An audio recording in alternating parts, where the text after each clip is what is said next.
செயல்படுத்தப்படுகிற ஒரு சூழலை உருவாக்குவதற்காக முடிவெடுப்பது என்று வரும்போது காட்சி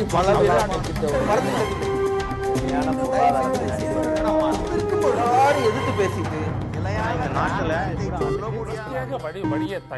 மக்கள் தங்களுடைய பங்களிப்பை அளிக்க வேண்டும். திரு ராமமூர்த்தி, காஷ்மீருக்கான சிறப்பு அந்தஸ்து அப்படின்றது அன்றைய நாளில் வேறு ஒரு வாக்குறுதி கூட தரப்பட்டது.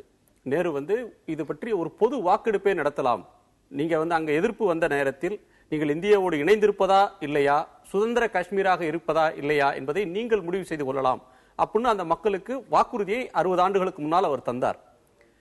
அப்படியெல்லாம் வாக்குறுதி எல்லாம் தந்து இல்ல நீங்க சொல்லுவது தவறு. அதாவது முக்கியமான ஒரு விஷயத்தை நீங்க அதுல கவனிக்கணும். நேருவனுடைய வாக்குறுதி மட்டும்தான் பேசிட்டு இருந்தது.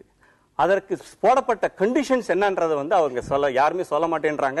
நண்பர் ஹாஜா கனி மாதிரியான ஆட்கள் அது எப்படி பூசணிக்காய சொத்துக்களை மறைக்கிறது. வாக்குறுதி உண்மையா இல்லையா? இல்ல தவறு. வானொலியில் சொன்னார் ரெண்டு கண்டிஷன் பிரசிடென்ட்.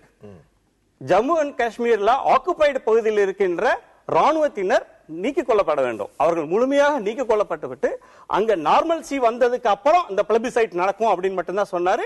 இது பத்தி அநேகமா 1956, 57 கிருஷ்ணமேனன் கிட்டத்தட்ட 56 மணி நேரம் பேசியிருக்காரு. ஐநாவில் அதை பதிவு பண்ணியிருக்கிறாங்க. ஆக மன்னிக்கணும், ராணுவத்தினர் பாக் ஆக்குபைடு காஷ்மீர்ல இருந்து ஒருபோதும் விலகாத போது இந்த கேள்விக்கு இடம் இல்லை. Condition president. இந்த கண்டிஷனால ராணுவத்தினர் முழுமையாக காஷ்மீர் பகுதியில் இருந்து விலகி இருந்தால், பாகிஸ்தானுடைய ராணுவ விலகி இருந்தால் நீங்க சொல்வது பொருந்தும். அந்த கண்டிஷனுடைய முதல் பகுதியை ஏற்றுக்கொள்ள மாட்டோம். ஆனா பிளபிசைட் அப்படிங்கிற பேர்ல ஒண்ணு நடக்கும் அப்படின்னா அந்த கண்டிஷன் ஏன் இல்லை? அதை பத்தி ஏன் ஹாஜா கனி பேச மாட்டேன்றார்? ஆதரவான ஒரு நிலைப்பாளர்கள் பேசுவது மட்டும்தான் அது. ஒரு 370 கேட்பதே பாகிஸ்தானுக்கு ஆதரவாக பேசுவதாக நீங்க சொல்றது பிளபிசைட்ங்கிற விஷயம் பாகிஸ்தான் சொல்லுகின்ற விஷயம். அது வார்த்தையை சொன்னது ஜவஹர்லால் நேரு. ஐநாவில் ஒப்புக்கொள்ளப்பட்ட கண்டிஷன் பாகிஸ்தான் தான் அதுல கையெழுத்து போட்டிருக்கிறது. இல்ல நீங்க இல்லன்னு சொல்லக்கூடாது. வரலாற்று ரீதியான ஒரு பிழை. அது திரும்ப திரும்ப சொல்றதுனால அது உண்மையாகிறாது. ஒரு கேள்வி இருக்கிறது. காஷ்மீர்ல இருக்கிற ராணுவத்தை விலைக்கிட சொல்லிடுவோம். அங்க வாக்கெடுப்பு நடத்தி பார்க்கலாம். இன்றைக்கு நான் சொல்வேன், அவர்கள் எல்லாம் நாங்கள் இந்தியாவில் சேருவோம் சொல்லுவாங்க. சரி, இப்ப ஒரு சின்ன கேள்வி உங்களுக்கு. அந்த பொது வாக்கெடுப்பு நடத்த வேண்டும் என்று சொன்னது ஐக்கிய நாடுகளவையே சொன்னதா இல்லையா? ஐக்கிய நாடுகளவைக்கு இதை கொண்டு போனது யார்? முதல்ல முட்டாள்தனம் நேருடையது. இந்திய பிரதமர் அடைமொழி என்ன இருக்கு? அந்த தீர்மானத்தில் நீங்க ஒரு பகுதியை கொண்டு போனது, ஒரு பகுதியை மட்டும் கொண்டு வந்து பாகிஸ்தானுக்கு சாதகமாக அது பேசுவது நியாயமாக இருக்கு. உண்மைகளை பேச அனுமதி, உண்மைகளை பேசுறது இல்ல. இது பத்தி கிட்டத்தட்ட கிருஷ்ணமேனன் பேசியிருக்காரு. அதுக்கு பாகிஸ்தானியர்கள் பதில் சொல்லல. ஹாஜா கனி முன் வர்றாரு, சுபவீரபாண்டி அண்ணா முன் வர்றாரு. 1948 ஜனவரி 1ஆம் தேதி இது ஐக்கிய நாடுகளவைக்கு கொண்டு போனது இந்திய அரசு. அதற்கு பிறகு அதே 48 ஆகஸ்ட் மாதத்தில் ஐக்கிய நாடுகளவை 3 விதமான நிபந்தனைகளை வைத்தது. அந்த 3இல் ஒன்றுதான் இவர் சொன்னது போல ராணுவத்தை விலக்கிக் கொள்வதுன்னா நீங்க கவனிக்கணும். ராணுவத்தை விலக்கி, அது ஐக்கிய நாடுகளவையின் தீர்மானம் மிக தெளிவாக இருக்கிறது. பாகிஸ்தானுடைய ராணுவம் தான் சார். அப்படி எல்லாம் ஒண்ணும் கொஞ்சம் இருங்க. அதாவது வரலாற்றை ஒவ்வொருவரும் ஒவ்வொரு மாதிரியா பார்ப்போம். நீங்க பகத்சிங் என்பவன் நமக்கு விடுதலை போராடி, வெள்ளக்காரனுக்கு அவன் தீவிரவாதி. எனவே பாகிஸ்தான் ஆக்குபைட் காஷ்மீர் என்பது நீங்க நான் கொஞ்சம் பேசும்போது குறுக்கிடாமல் இருங்க. ஒருவேளை உங்கள்கிட்ட செய்திகள் இல்லைன்னா நீங்களே பேசுங்க. அதாவது பாகிஸ்தான் ஆக்குபைட் காஷ்மீர்ங்கிறது உங்க வெர்ஷன். ஆசாத் காஷ்மீர் அவன் சொல்லுவான், விடுதலை பெற்ற காஷ்மீர். நான் அந்த விவாதத்துக்குள்ள போகல. குறிப்பாக நான் ஒன்றை சொல்றேன். இல்ல நான் சொல்லி முடிச்சறேன். இன்றைய நிகழ்வுக்கு வாங்க. மத்திய அரசாங்கம், நரேந்திர மோடி அரசாங்கமே சொல்வது இது பற்றி விவாதிக்கணும்னு சொல்றாங்க. இது வேண்டுமா வேண்டாமா விவாதிக்கணும். விவாதம் என்பது மாற்று கருத்துக்களை செவிமடுக்கும் போதுதான் விவாதம் சாத்தியமாகும். அதாவது காஷ்மீர் மட்டுமல்ல, 562 சமஸ்தானங்களில் 559 47 ஆகஸ்ட் 15 இணைஞ்சிருச்சு.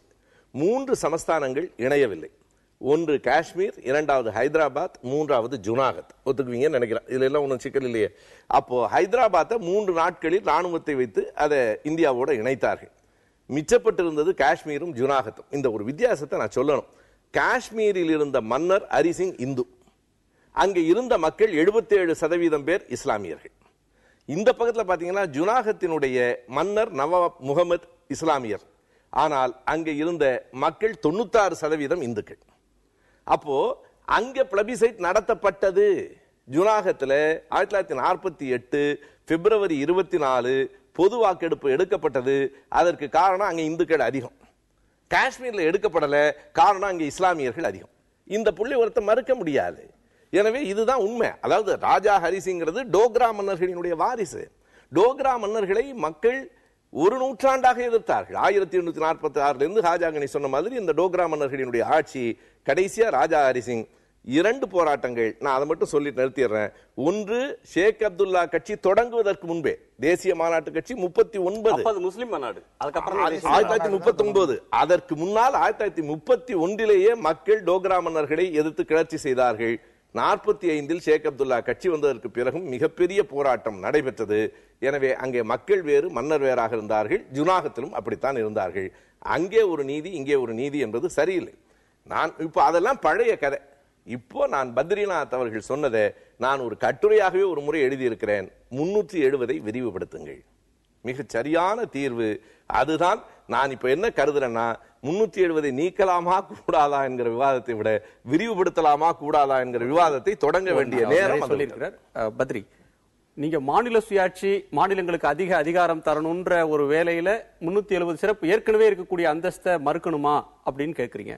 ஆனா பொதுவாக எழுப்பக்கூடிய ஒரு கேள்வி என்பது, இந்தியா ஒரு நாடு, இந்தியாவின் எல்லா மாநிலங்களும் சமமானவை, இந்தியாவின் எல்லா குடிமக்களும் சமமானவர்கள். அப்படி இருக்கும்போது ஒரு குறிப்பிட்ட மாநிலத்துக்கு மட்டும் சிறப்பு அந்தஸ்து கொடுக்கிறது அப்படின்றது ஒரு பாரபட்சமா இல்லையா அப்படின்ற ஒரு வாதம் முன்வைக்குது. உங்களோட கருத்து என்னது? எல்லாமே ஈக்குவல் அப்படிங்கிறதுல மாற்று கருத்து இருக்கு. ஒவ்வொருவரையும் ஏதோ ஒரு கண்டிஷன்ல நீங்க உள்ள கொண்டு வரீங்க. இப்ப நம்ம இங்க 4 பேர் வந்திருக்கோம் அப்படின்னா 2 பேர் இங்க கார்ல கூட்டு வந்திருப்பீங்க, 2 பேர் நாங்களே வந்துடுறோம் அப்படின்னு சொல்றாங்க. அப்ப ஏதோ ஒரு கண்டிஷனோட தான் ஒரு செயல்பாடு நடக்குது. ஈக்குவாலிட்டிங்கிறது எந்த இடத்துல அங்க ஈக்குவாலிட்டி வருது? எல்லாரையும் ஒரே சமமாக ட்ரீட் பண்றீங்க, எல்லாருக்கும் தண்ணி கொடுக்குறீங்க, அது மாதிரிதான். அப்ப உள்ள கூட்டிட்டு வர்றப்ப ஒரு ப்ராசஸ் வரப்ப திருப்பி கொண்டு போய் விடுறப்ப கார்ல கொண்டு போய் விடுறேன்னு நீங்க சொல்லிருக்கலாம். அதுதான் இங்கேயும் இவர்களை உள்ளே கொண்டு வரும் பொழுதே அவர்களுக்கு என்று 370 கொடுக்கப்பட்டது. அப்ப 370 எடுக்கும் பொழுதுதான் பிரச்சனை வருது. நீங்க மற்றவர்களுக்கு வேறு இன்னும் அதிகமான அதிகாரம் கொடுக்கும் பொழுது காஷ்மீரியர் உங்களோட சண்டைக்கு வரப்போறது இல்லை. அவர்கள்ட்ட இது இப்ப ராமமூர்த்தி ஒரு பாயிண்ட் ஆரம்பத்தில் சொன்னார், அது உண்மையா அப்படிங்கறத நம்ம வெரிஃபை பண்ணணும். காஷ்மீரில் இருக்கும் முஸ்லிம்களே இந்த 370 எங்களுக்கு வேண்டாம் என்று சொல்கிறார்கள் அப்படின்னு அவர் சொல்றார். அது பத்தின தகவல் எனக்கு கிடையாது. இல்ல, அத ராமமூர்த்தி சொல்லட்டும், எங்க சொல்லி இருக்கிறாங்க அதற்கான ஆதாரம். கடந்த 2013 மே மாசம் முஸ்லிம் ராஷ்டிரிய மஞ்ச் என்ற பெயரில் அங்க ஒரு அமைப்பு இயங்குகிறது. இந்த முஸ்லிம் ராஷ்டிரிய மஞ்ச் என்ற அமைப்பின் கீழாக 10 லட்சம் பேரிடம் கையெழுத்து வாங்கி அதை ஜனாதிபதியிட்ட கொடுக்கிறது என்று முடிவாகினது போது 8,34,000 பேர் ஏதோ கையெழுத்து போட்டிருக்காங்க. அது கொடுக்கப்பட்டு இருக்கின்றது. நீங்க சொல்றது ஒரு காஷ்மீர்ல ஏற்கனவே பிரிந்து போக வேண்டும் அப்படின்னு சொல்ற பிரிவினைவாத இயக்கங்களும் இப்போது இருக்கின்றன. ஒரே ஒரு சமுதாயம் தான் ஒதுக்கணும். காஷ்மீரை பொறுத்த மட்டும் ஒரு உண்மையை நான் திரும்ப சொல்ல வேண்டியிருக்கிறது. ஒரு நிமிஷம், இஸ்லாமிய எல்லாருமே அதை கேட்கல. ஒரே ஒரு சுன்னி பிரிவு முஸ்லிம்கள் மட்டும்தான் தீவிரவாதிகள், பிரிவினைவாதிகளாக இருக்கின்றார்கள்.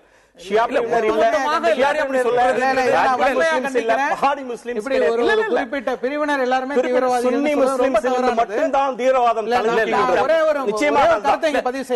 ஒரு சமூகத்தையே தீவிரவாதிகள்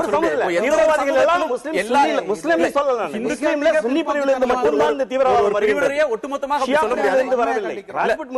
வரல, கார்கில் முஸ்லிம்ல இருந்து வரல, பஹாடி முஸ்லிம்ல இருந்து வரல, இஸ்லாமியில இருந்து எந்த ஜாதியில இருந்து வரல. இந்த ஒரு ஜாதியிலிருந்து ஒரே ஒரு செய்தி இங்க பதிவு செய்ய விரும்புறேன். தோழர் ராமமூர்த்தி அவர்கள் அது ஏதோ முஸ்லிம் மாநாட்டு கட்சி என்று இருந்தது என்றெல்லாம் சொல்கிறார். யார் இந்த ஷேக் அப்துல்லா? அவர் அலிகர் முஸ்லிம் பல்கலைக்கழகத்திலே பயின்று விட்டு ஒரு வேதியியல் ஆசிரியராக வேலை செய்து கொண்டிருந்தவர். இன மக்களுடைய அந்த தேசிய உணர்வை பார்த்து விட்டு தேசிய மாநாட்டு கட்சியை உருவாக்கினாரே, முதல் தலைவராக யாரை ஆக்கினார்? சர்தார் பூட்டா சிங், முஸ்லிம் அல்ல. அது போல டோக்ரா மன்னர்களை ஐயா சுபோவி சொன்னது போல 100 ஆண்டு எதிர்த்த மன்னர் ஷேக் அப்துல்லா ஆட்சிக்கு வந்தவுடன் இந்த சர்தாரி முறை, இந்த நிலமானிய முறையெல்லாம் ஒழித்து விட்டார்.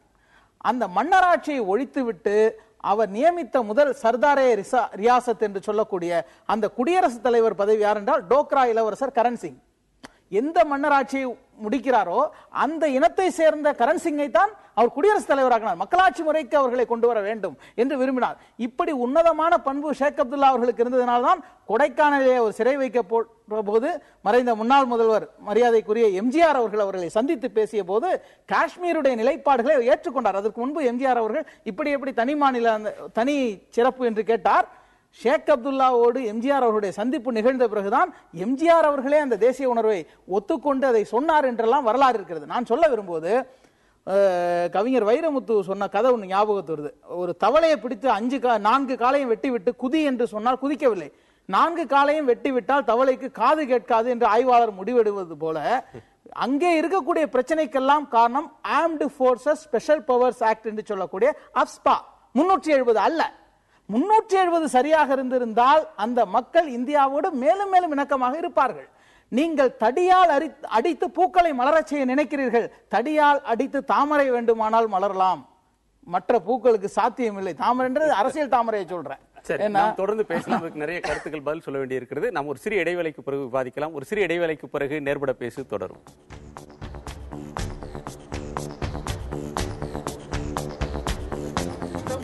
செயல்படுத்தப்படுகிற ஒரு சூழலை உருவாக்குவதற்காக முடிவெடுப்பது என்று வரும்போது ஆட்சி பல